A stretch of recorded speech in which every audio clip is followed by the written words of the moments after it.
Welcome to Discourse. Today we're talking about the novel Retha's been working on.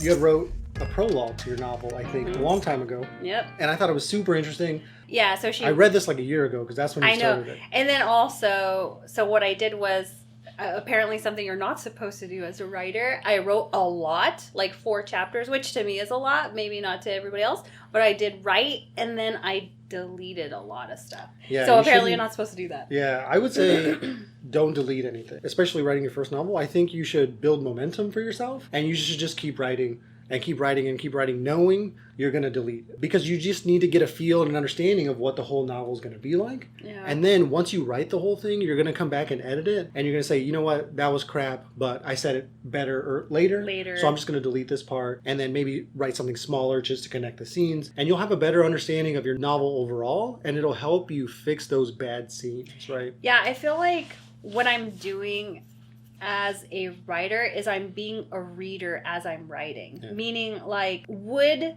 I as a reader find this interesting? Or does this make sense? Or should this even be in the universe? Like, you know what I'm saying? So then that's why I delete. Because I'm like, girl, this is somebody's book, you would not read it. Like, that part you would just mum it and then get it over with. But that's true. But also, Stephen King, if you ever read a Stephen King novel, every single time he will thank his editor. And it's for a reason, right? Yeah. He knows what he writes initially will be crap and his editor will fix it. Just write knowing it's going to be edited and fixed. I know. That's like my biggest thing. What is your novel about? Because I've only read the prologue and the first chapter. Yeah. And that was a year ago and now you've written some more. I know. The prologue is definitely the same. It's like a page. And I felt like it was so powerful. And it was, I thought personally it was really good. So after that, I had a hard time switching over to like the actual story. Yeah. So that's why I deleted quite a bit. Because there's a lot of action in that prologue. Okay, so it starts off with a character who has no name but will be one of the main characters. And he's in a hospital room with a young girl dying in his arms. She's dying, I believe, of cancer just because she has like kind of taking like her last breath. But he knows this child. You don't know how or why, but he feels super connected to her. And he's like, his inner monologue is saying, this always happens to her. Like, she always dies so young. And next time she's going to live. Like, I'm going to tell her everything and it's going to be different. She's going to live. Yeah, so I read that and I found it so compelling because you're right. I asked myself a couple of questions. What do you mean, like, all the time, or this happens all the time? Yeah, you're like, what? And what do you mean next time? Mm-hmm. Right? Yeah. I want to know, why she's dying so often, and how is it going to be changed next time? Yeah. And then the first chapter is we pick up with that girl, I think. Yeah. Right? And she's going to. Mm-hmm. So it's the main character. I named her Solene, which I think is super cool because I kind of want to do something with like elements, like so Solene, soul, sun. I don't know. She's supposed to be some important figure anyway. So it picks up with her in a dream, which really isn't a dream, but you don't find that out until later. I know you hate dreams. I know you hate dreams. I hate dreams because they seem so pointless most of the time, right? So if you're going to write a dream, I would say at least make it have purpose. Yeah. And it definitely does have purpose, and that purpose is shown really quickly because I guess maybe right now I'm just having a hard time like getting from point A to like point B. Yeah. Because you have two great scenes, the story. Yeah, and then you wouldn't need another connector. So and that's what I mean. Like a lull. Like just keep writing. Connect those two great scenes, knowing you're going to have a crap scene because you're going to come back and you're going to edit it. You're going to edit this novel like 5 times. You're going to be sick of this story by the time you publish it, right? Because once you're done writing, you're going to come back to the beginning. You're going to edit it. You're going to clean up all the crap. Then you're going to come back to the beginning again, and you're going to clean up more crap. And then you're going to come back to the beginning again, and then you're going to have a bunch of great ideas finally. And then you're going to write, and then you're going to send it to your editor, and your editor is going to clean it up, and then you're going to have to read it one more time. Oh, God. So you're going to be completely done with this novel. I know. So just write. I know. So after the dream, then she wakes up, and then she kind of is like, oh, this happened again sort of situation. She goes to work. She goes about her day, like her normal thing. So she's about like in her early 20s, because I kind of wanted her to be old enough, but young enough to be relatable. So it's a young adult novel, I think in like 20-ish. Yeah, right? Like I don't want her to be too young. You want her to be old enough to like have sex with a dude and nobody questions why. Not be awkward. Yeah, just even for me. Like if she was 17, you'd be like, I don't know if you should be doing that. Yeah, it's like, I love Twilight. I'm not hating on it at all. But just like them all being teenagers and stuff. It just, awkward. You know, now that I'm older, I'm like, that's kind of odd. So I think I made her about 25 or so. I feel like even for me in my personal life, obviously this is a lot pulled from like my inner like stuff, but I felt like at 25 that was like a good age of where you're still like young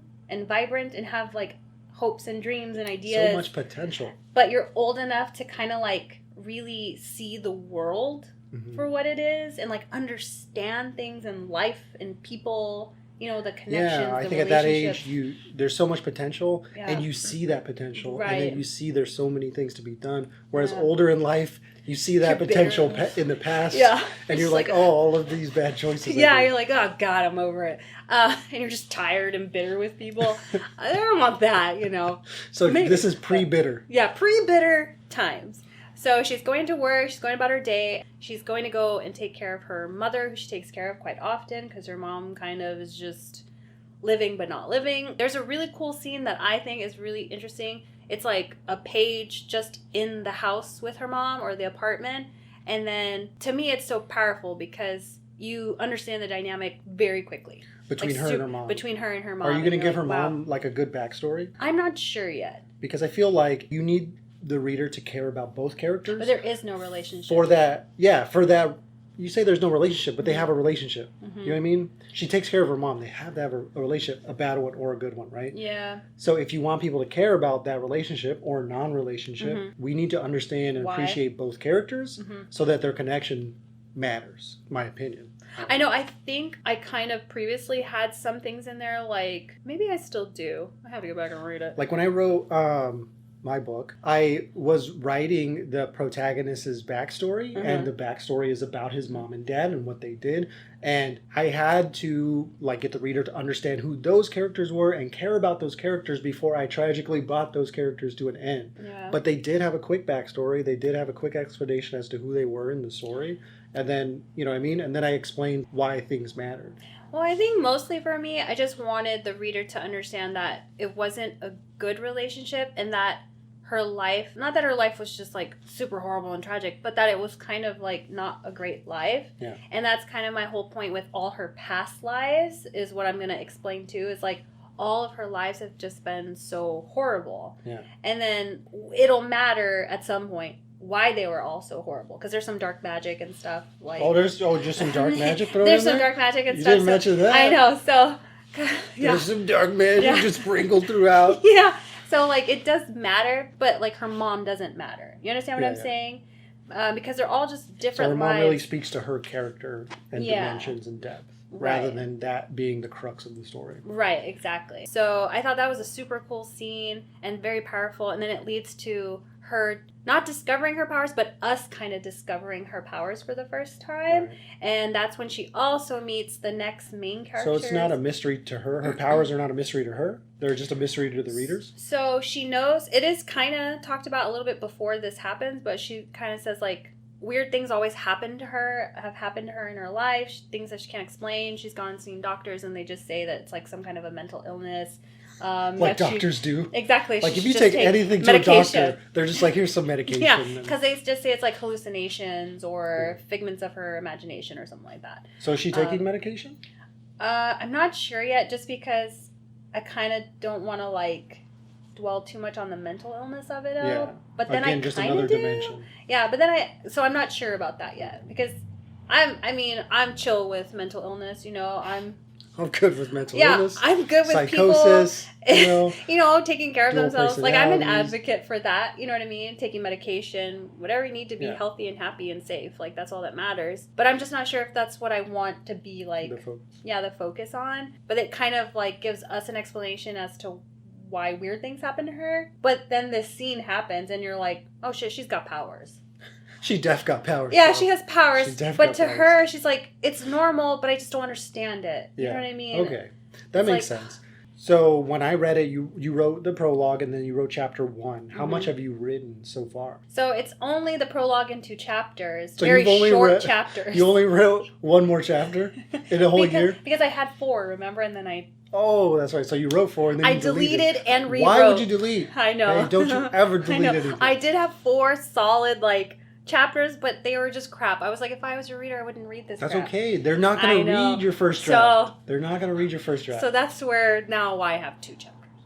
And then, but do you have like the whole story mapped out in your head? I do, and I've actually been doing a lot of, like you were saying earlier, how you kind of map out backstories and things like that, and characteristics and all kinds of different specs on each character, because it's hard to keep track of it, even though they're your characters. I had to make a separate list of characters, personality traits, what they look like, who they're related to, the powers they have, do they like certain people, exactly. What are their like even things like that, hobbies and dislikes, and if they have food allergies and shit like that. Hobbies and things like that are very good in creating like subtle character descriptions in the story, right? Like if they have a peanut allergy, maybe you don't want to explain they have a peanut allergy, but maybe there's a scene where they're having lunch and she's like, no peanut butter, thank you, and you move on with the story, right? Like it helps you understand how they should be reacting to certain situations. And I also feel like it just kind of helps bring in a lot more like life to the character. It's like a world that's been lived in, right? It's not a new world. Right. It's a world we're just discovering. It's already been there. Yeah, exactly. Like I'm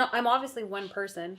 I am who I am, but I'm Except trying for the to other voices in create. your head. I know, but I'm trying to create these other real people, so I'm having to think like them a lot. But that's interesting because you said you're only one person, right? But you got to have a little bit of insanity, right? You got to have other voices in your head. You got to imagine other perspectives, what other people would say, and then you have to have 2 different characters that are not you having a conversation in your head. It's so strange. It is. I feel like that happens a lot to me during the day, like when I'm just thinking about the story. I'll have dialogue in my mind. I'm like, that's a pretty good scene. Like, that's good dialogue. Like, oh, would he say that? I think he would say that. You're like, ooh, that's very witty. I know, yeah. And I'm like, that is so funny. It's just like to myself.